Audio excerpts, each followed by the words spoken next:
Ano ang nangyayari kapag ikaw ay nananalangin habang nakahiga sa kama? Ano ba talaga ang sinasabi ng Biblia tungkol dito? Minsan, sa pagtatapos ng isang mahabang araw, kapag ang lahat sa paligid mo ay tumahimik, ikaw ay naiiwan na lang kasama ng iyong mga iniisip, ang kadiliman at ang tibok ng iyong puso. Unti-unting nawawala ang ingay ng mundo, tapos na ang mga gawain, at heto ka, tahimik, nagpapahinga, nakatitig sa katahimikan ng gabi. Sa kaibuturan ng puso mo, maaari mong maramdaman ang isang banayad na tawag na para bang hinihila kang kausapin ng Diyos. Pero bigla kang nagdadalawang isip. Mahalaga ba talaga kung manalangin ka ngayon sa ganitong posisyon, nakahiga, imbes na nakaluhod? Mali ba nakausapin ang Diyos nang hindi nakatiklop ang mga kamay o wala sa karaniwang anyo ng panalangin?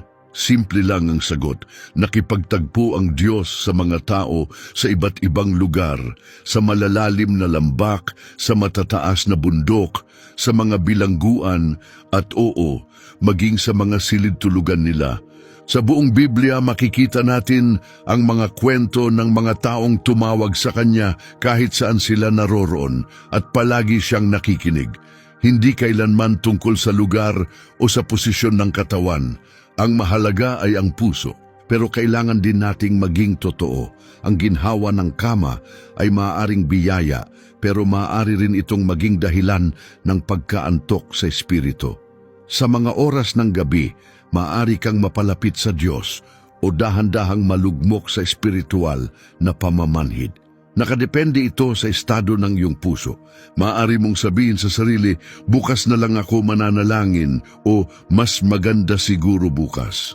Pero ang totoo, walang kasiguruhan ang bukas. Marupok ang buhay, totoo ang kawalang hanggan, at kahit nagpapahinga ka, patuloy pa rin ang laban para sa iyong kaluluwa. Kaya naman ang pipiliin mong gawin sa tahimik na mga minutong ito bago ka matulog ay may mas malaking halaga kaysa sa iniisip mo. Dahil ang simpleng panalangin bago ka makatulog ay maaaring magbago ng iyong buhay. Maaaring makarating ito sa langit, baguhin ang iyong kinabukasan, at baka iyon na ang mismong sandali kung kailan na isulat ang pangalan mo sa aklat ng buhay. Kaya kung nakahiga ka ngayon, gising ang puso at damdamin, huwag mo na itong ipagpaliban. Banal ang sandaling ito, malapit ang Diyos at nakikinig siya. Ang tanong na lang ay, magsasalita ka ba? Tinitingnan ng Diyos ang puso bago ang tuhod. Bago pa man magbago ang posisyon ng iyong katawan, ang puso mo'y nakatayo na sa harap niya. Sabi sa Isaias 16, ang tao'y tumitingin sa panlabas na anyo, pero ang Diyos ay tumitingin sa puso. Maaari kang lumuhod ng maraming oras, perpekto ang galaw ng kamay, maganda ang pananalita. Pero kung malayo ang puso mo, walang saysay ang lahat ng iyon. At kung nakahiga ka man, antok na antok, pero bulong ng kaluluwa mo ang panalangin, pakikinggan ka pa rin ng Diyos. Ang mahalaga sa Kanya ay katapatan, hindi ritual. Alam ito ni Haring David nang sabihin niyang, ang handog na kinalulugdan mo, O Diyos, ay pusong mapagpakumbaba at tapat, hindi mo ito itatakwil. Ang pusong tunay na mapagpakumbaba, pusong batid na kailangan nito ang Diyos, iyan ang gumagalaw sa langit. Hindi ang posisyon ng katawan, kundi ang pag-abot ng kaluluwa sa Kanya. Isipin mo ang magnanakaw sa tabi ni Jesus sa krus, hindi siya makaluhod. Hindi niya maitaas ang mga kamay, hindi siya makapunta sa templo, pero sa gitna ng sakit, tumingin siya kay Jesus at nagsabing, Panginoon, alalahanin mo ako. At sumagot si Jesus, ngayon din makakasama kita sa paraiso. Napakalakas ng mensahe ng tagpong iyon. Hindi hadlang ang lugar mo sa paglapit sa Diyos. Hindi hadlang ang posisyon mo sa pagtanggap ng Kanyang biyaya. Kapag ikaw ay nakahiga sa kama at nanalangin, hindi naghihintay ang Diyos ng perpektong kapaligiran. Ang nais niya ay ang tapat na iyak ng iyong puso. Pinakikinggan niya ang mga bulong na walang ibang makarinig. Hinihintay niya ang pag-amin na nahihiya kang sabihin sa iba. Hinahangad niya ang pasasalamat na bumubukal tuwing naiisip mo ang mga biyayang hindi mo naman talaga kayang bayaran. Kaya sa susunod na maramdaman mong walang saysay ang panalangin mo dahil wala ka sa simbahan o hindi ka nakaluhod, tandaan mo ito, alam na ng Diyos ang nilalaman ng puso mo bago ka pa man magsalita. Nakikita niya ang hangaring lumapit sa Kanya kahit wala ka pang sinasabi. At kung ang espiritu mo'y talagang umaabot sa Kanya, nagawa mo na ang pinakamahalagang bahagi, isang bagay na hindi kailanman mapapalitan ng pisikal na posisyon. May isang bagay na napakalalim sa gabi. Kapag natutulog na ang mundo at pumapalibot ang katahimikan, para bang mas malapit ang langit. Alam ito ni David, kaya't isinulat niya, "Naalala kita habang ako'y nasa kama, iniisip kita sa mga tahimik na oras ng gabi." Awit 63, seksyon 6. Ang mga panalangin sa gabi ay may kakaibang lalim at katapatan. Dumarating ito kapag wala ng abala, kapag hindi na kayang itago ng kabisihan ng araw ang tunay na nilalaman ng puso. Maging si Jesus ay nanalangin sa gabi. Madalas siyang pumunta sa tahimik na lugar sa dilim para makasama ang Ama. Sa Lucas 6:12, sinabing nanatili siya sa panalangin buong magdamag bago gumawa ng mahahalagang desisyon. Maging ang panalangin niya sa halamanan ng Getsemani ay sa gabi rin nangyari, puno ng sakit at pagsuko, pero lubos na alinsunod sa kalooban ng Diyos. Madalas na ang gabi ay sumasalamin sa mga laban ng ating espiritu, pero ang panalangin sa oras na ito ay nagiging liwanag sa gitna ng dilim. Kapag nanalangin ka sa kama mo sa gabi, sumasama ka sa mahabang hanay ng mga mananampalatayang naranasan ng Diyos sa katahimikan. Nakipagbuno si Jacob sa isang anghel hanggang sa sumikat ang araw. Narinig ni Samuel ang tinig ng Diyos sa gitna ng gabi. Umawit sina Pablo at Silas ng mga himno sa bilangguan sa hating gabi at nabuwag ang kanilang mga tanikala. Ang mga panalangin binigkas sa katahimikan ng gabi ay maaaring magsimula ng mga makapangyarihang pagbabago. Sa mga oras na ito, hindi kailangang maging magarbo o pulido ang iyong panalangin. Hindi mo kailangang mapahanga ang sinuman. Maaari mong kausapin ng Diyos ng tapat. Ibahagi ang iyong mga takot, panghihinayang kahit ang mga bagay na matagal mo nang kinimkim. Maaari mo siyang kausapin tulad ng isang anak sa isang mapagmahal na ama na may katiyakang nakikinig siya ng buong puso. At higit pa roon, ang panalangin sa gabi ay hindi lamang nagpapahayag ng puso mo. Pinoprotektahan din nito ang iyong espiritu. Sinasabi sa awit 71 ang tungkol sa mga takot na dumarating sa gabi at kung paanong inililigtas tayo ng Diyos mula rito. Kapag pinipili mong tapusin ang araw sa panalangin, hindi ka lang basta nakikipag-usap. Inililibot mo sa iyong isip at kaluluwa ang presensya ng Diyos. Sa sandaling iyon, isinasara mo ang pinto laban sa takot, pag-aalala at anumang espiritual na panganib na gustong pumasok. Hindi ito basta pag-uusap lang, isa itong paghahanda.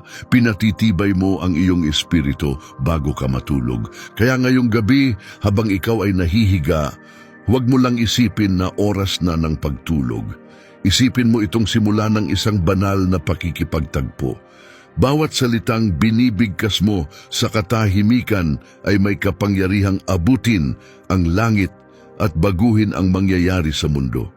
Minsan, ang tahimik na panalangin ibinubulong mo bago makatulog ay siya mismong panalangin na sinasagot ng Diyos bago pa sumikat ang araw. Ngayon, pag-usapan natin ang isang mahalagang bagay, kung paano ang kaginhawaan ay maaaring maging bitag sa espiritu. Ang kama mo marahil ang isa sa pinakakomportabling lugar na alam mo. Malambot ang unan, mainit ang kumot, pamilyar ang amoy, at lahat ay tila humihimok sa iyong magpahinga. At ayos lang yan, ang pahinga ay kaloob mula sa Diyos. pero may babala rin sa kasulatan na ang labis na kaginhawaan ay maaaring humantong sa isang banayad, ngunit mapanganib na uri ng katamaran sa espiritu. Sinasabi sa Kawikaan 6, talatang 9 hanggang 11, hanggang kailan ka hihiga dyan, ikaw na tamad? Kailan ka babangon mula sa iyong pagtulog? At nagpapatuloy ito. Ang sobrang pagtulog, ang paulit-ulit na pagtiklop ng mga kamay ay nagbubunga ng kahirapan at pagkalugi na dumarating tulad ng magnanakaw sa gabi. Hindi tinutuligsa ng talatang ito ang pahinga mismo. Binibigyang diin nito kung gaano kadali tayong madulas sa espiritual na antok. Gaya ng magnanakaw na dumarating ng hindi napapansin, ang mabagal na pagbagsak ng ating espiritu ay dumarating kapag tayo ay sobrang kampante. Maaaring nananalangin ka pa rin habang nakahiga, pero kung ang isipan mo'y palutang-lutang at ang espiritu mo'y kalahating gising, nawawalan ng saysay ang iyong mga salita. Nagiging hungkag imbes na buhay. Binibigyang diin ito sa Pahayag 3, talata 15 hanggang 16. Sabi ni Jesus, alam ko ang mga gawa mo, hindi ka malamig, hindi ka rin mainit. Sana malamig ka o mainit, pero dahil ikaw ay MLMLN, isusuka kita isang matinding babala. Ang pananampalatayang MLMLN ay nangyayari kapag masyado tayong komportable upang magpakasigasig. Hindi natin tinatalikuran ng Diyos, pero hindi rin tayo lumalapit. Nananatili tayo sa gitna, ligtas, kampante at espiritual na nakakulong. Diyan nagiging bitag ang kaginhawaan. Pinapaniwala tayo na may oras pa, na pwede pa bukas, na pwede nating hanapin ang Diyos mamaya. Pero ang katotohanan, baka wala nang mamaya. Walang sinuman ang garantisadong mabibigyan ng isa pang araw. Gusto ng kaaway na ikaw ay tulog sa espiritu. Kapag ikaw ay tahimik, hindi aktibo at walang pakialam, hindi ka banta sa kanyang mga plano. Hindi ito nangangahulugang bawal manalangin ng nakahiga. Ang ibig sabihin, kailangan mong bantayan ang puso mo upang hindi maagaw ng kaginhawaan ang iyong alab sa pananampalataya. Gawin mong gising ang iyong panalangin sa gabi. Bigyan mo ito ng lalim at lakas na para bang nakatayo ka sa isang banal na lugar. Ang tunay na kaibahan sa pagitan ng mapanganib na kaginhawaan at makapangyarihang kapahingahan ay ang posisyon ng iyong kaluluwa. Ang isa'y nagpapakalma hanggang sa mawalan ka ng sigasig. Ang isa na may nagpupuno sa iyo ng kapayapaan ng Diyos at nagbabagong sigla ng espiritu. Tuwing gabi, gumagalaw ka sa isa sa dalawang direksyon, papalapit sa Diyos o unti-unting lumalayo, pumili ka ng tama. Ngayon, pag-usapan natin ang tungkol sa pagtaas ng kamay kahit habang nakahiga ka sa kama. Hindi mo kailangang nasa loob ng simbahan para itaas ang iyong kamay sa pagsamba. Kahit nasa ilalim ka ng kumot, madilim ang ilaw, maaari ka pa ring umabot sa langit, pisikal man o sa puso. Sinasabi sa awit 63:4, habang ako'y nabubuhay, pupurihin kita, itataas ko ang aking mga kamay sa iyong pangalan.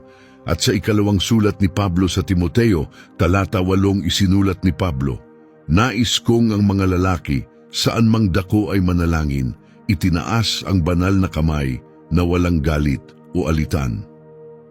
Ang saan mang dako ay kasama ang iyong silid. Ang pagtaas ng kamay ay hindi basta galaw. Isa itong wika na sinasalita ng iyong espiritu. Sinasabi nito, sumusuko ako, kailangan kita. Hindi ko kaya ito nang wala ka. Isa itong kilos ng batang inaabot ang mga bisig ng kanyang ama.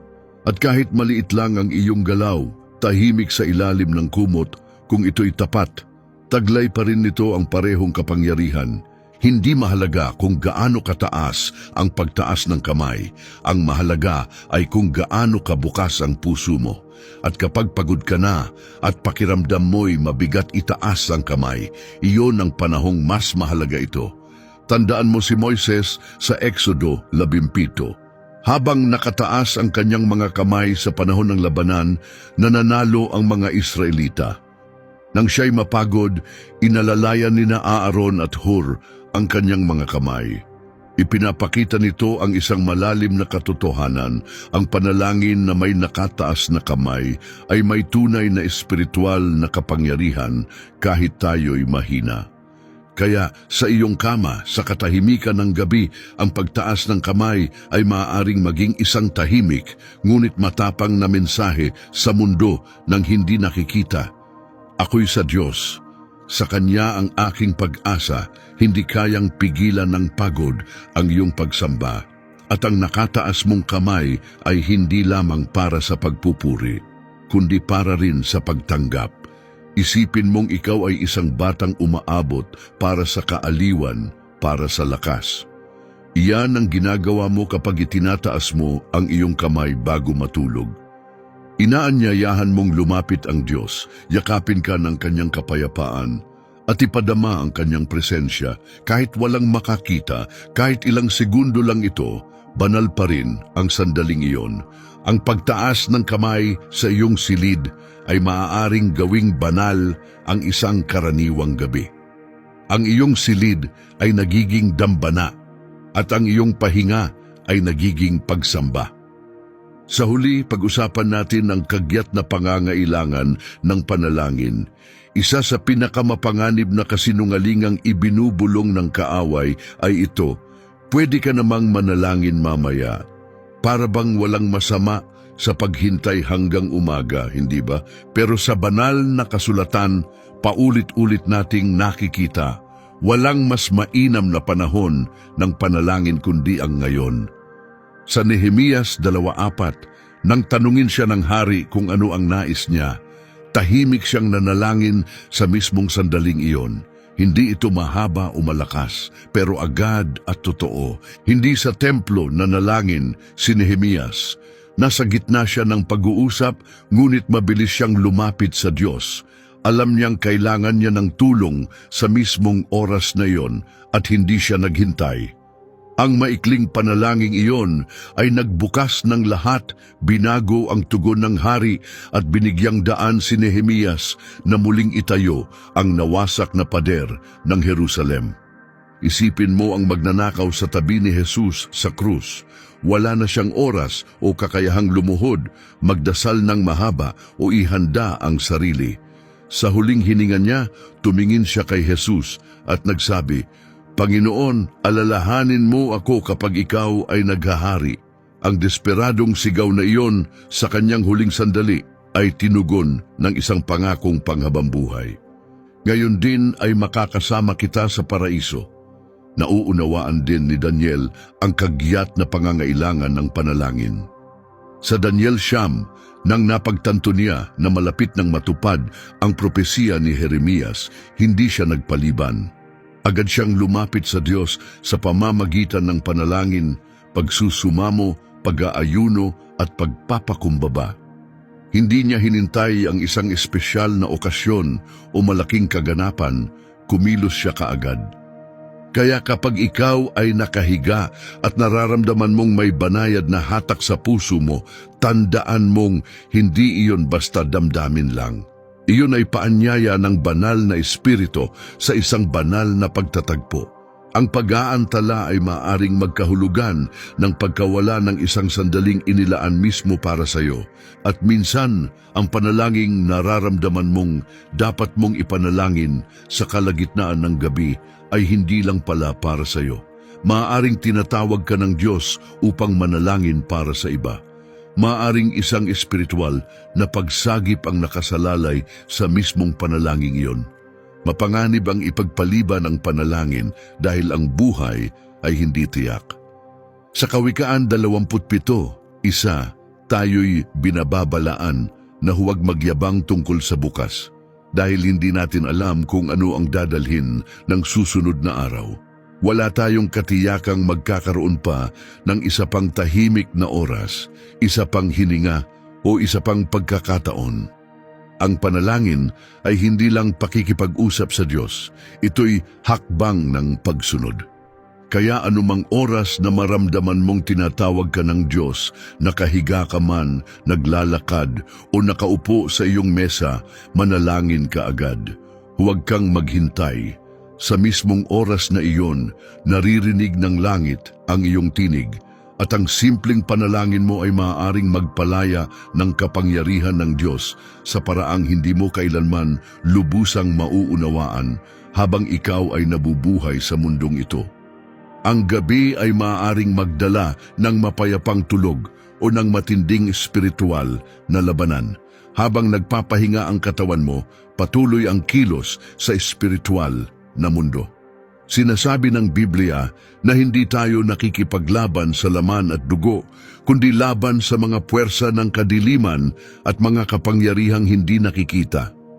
Ang kadiliman ay hindi lamang makatao, ito ay totoo.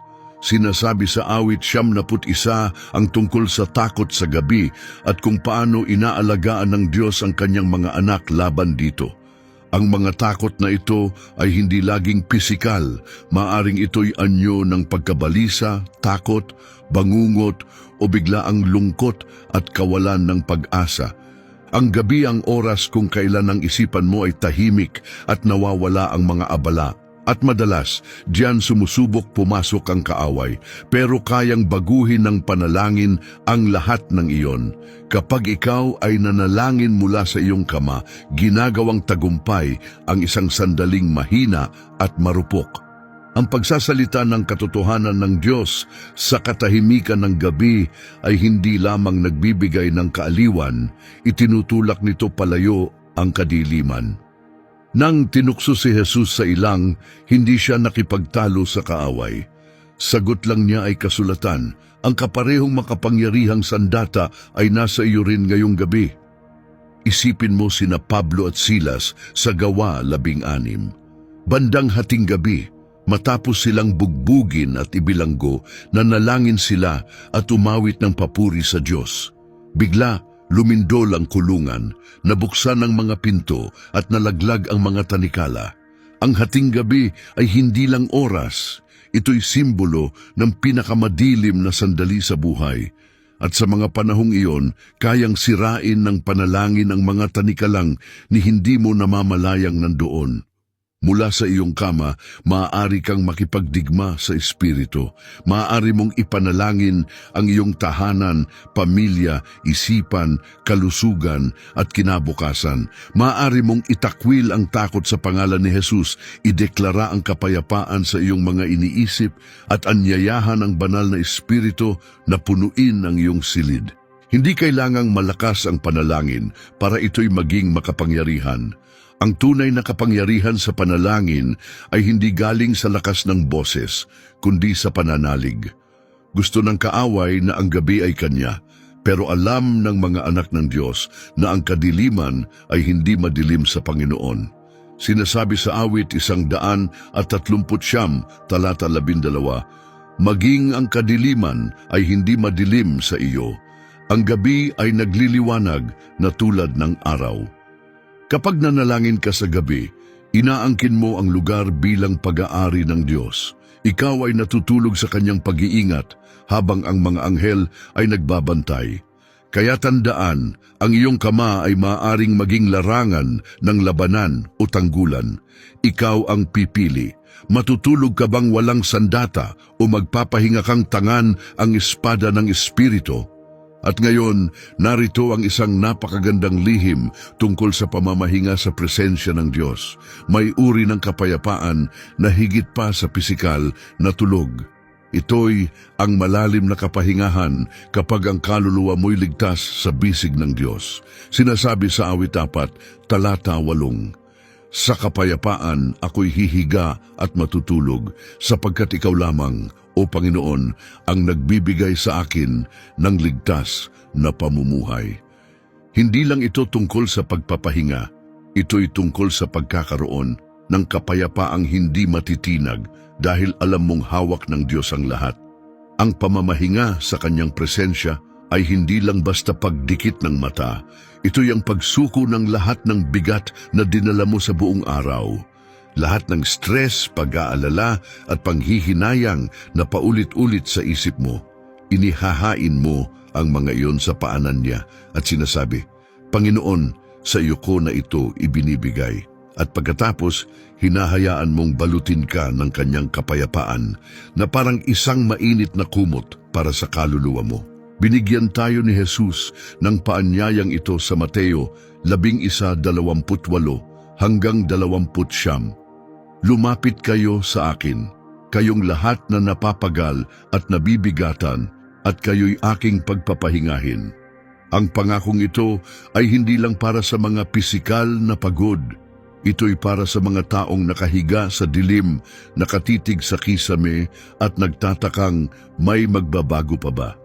Ang pamamahinga sa presensya ng Diyos ay hindi nangangahulugang nagpapanggap kang ayos lang ang lahat. Nangangahulugan ito ng pagtitiwalang kahit sa gitna ng kaguluhan, kumikilos ang Diyos. Pinipili mong maniwalang habang ikaw ay natutulog, siya ay gumagawa. Tulad ng mga binhing tumutubo sa ilalim ng lupa, hindi man kita sa mata, ang mga sagot ng Diyos ay unti-unting umuusbong habang hindi mo namamalayan sa mga tahimik at tagong oras ng gabi. Kapag naging gawi mong tapusin ang araw sa panalangin, ang kama mo ay nagiging higit pa sa isang lugar ng tulog, nagiging banal na lugar ito.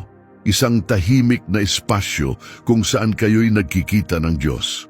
At habang lumilipas ang panahon, may makapangyarihang pagbabagong nangyayari. Kapag dumarating ang takot o pag-aalala, hindi na takot ang unang tugon mo.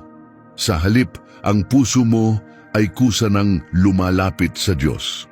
Dahil natutunan na ng iyong espiritu na mamahinga sa Kanya, na matagpuan ang kapayapaan sa Kanyang presensya. Ang mundo ay patuloy na magpapaniwala sa iyo na ang kapayapaan ay nasa kaginhawaan, aliwan o pansamantalang kasiyahan. Pero ang tunay na kapayapaan, yung hindi nawawala, ay nagmumula lamang sa pagkaalam na ang Diyos na may hawak ng langit at lupa ay nakabantay sa iyo. At kapag ibinubulong mo ang huling panalangin mo sa pagtatapos ng araw, habang unti-unting pumipikit ang mga mata mo, hindi ka lang basta natutulog, ikaw ay nagpapahinga sa lilim ng makapangyarihan. Wakas, panalangin umaabot sa langit bago sumikat ang araw. Bawat gabi ay isang natatanging regalo. Ang mga sandaling naranasan mo ngayong araw ay hindi na muling babalik. Kaya naman, ang huling mga minuto bago ka makatulog ay may lalim na kahulugan. Iyon ang huli mong handog sa Diyos para sa araw na ibinigay niya sa iyo. Ang pananalangin sa kama ay hindi tungkol sa pagpapadali ng mga bagay para sa sarili mo. Ito'y tungkol sa pananatiling malapit sa Kanya. Ito'y tungkol sa pagpiling kausapin ng isa na siyang nagdala sa iyo sa buong maghapon. Nagprotekta laban sa mga panganib na hindi mo nakita at nagmahal sa iyo nang hindi humihingi ng kapalit. Maaring malakas at buo ang iyong tinig o mahina at halos bulong na lang. Maaring mahaba ang iyong panalangin o isang pangungusap lamang. Pero kung ang iyong mga salita ay mula sa tapat na puso, umaakyat ang mga ito sa langit na parang mabangong handog. Hindi mo kailangang hintayin ang perpektong sandali o ang tamang posisyon. Hindi mo kailangan ng espesyal na lugar. Ang tamang oras ay palaging ngayon. At ngayong gabi, sa mismong sandaling ito, maaaring ito na ang gabing binabago ng iyong panalangin ang landas mo. Pinatatahimik ang iyong mga takot o inilalapit ka sa isa na lumikha sa iyo. Kaya habang pinapatay ang ilaw at tumatahimik ang mundo sa paligid mo, tandaan mo ang katotohanan ito. Hindi ka kailanman nag-iisa. Ang parehong Diyos na lumikha ng mga bituin at nagbitin sa mga iyon sa langit ay yumuyuko upang pakinggan ka. Hayaan mong ang huling mga salitang bibigkasin mo ngayong gabi ay para sa Kanya, mga salitang tumatagos sa kadiliman at umaabot sa langit bago pa dumating ang liwanag ng umaga.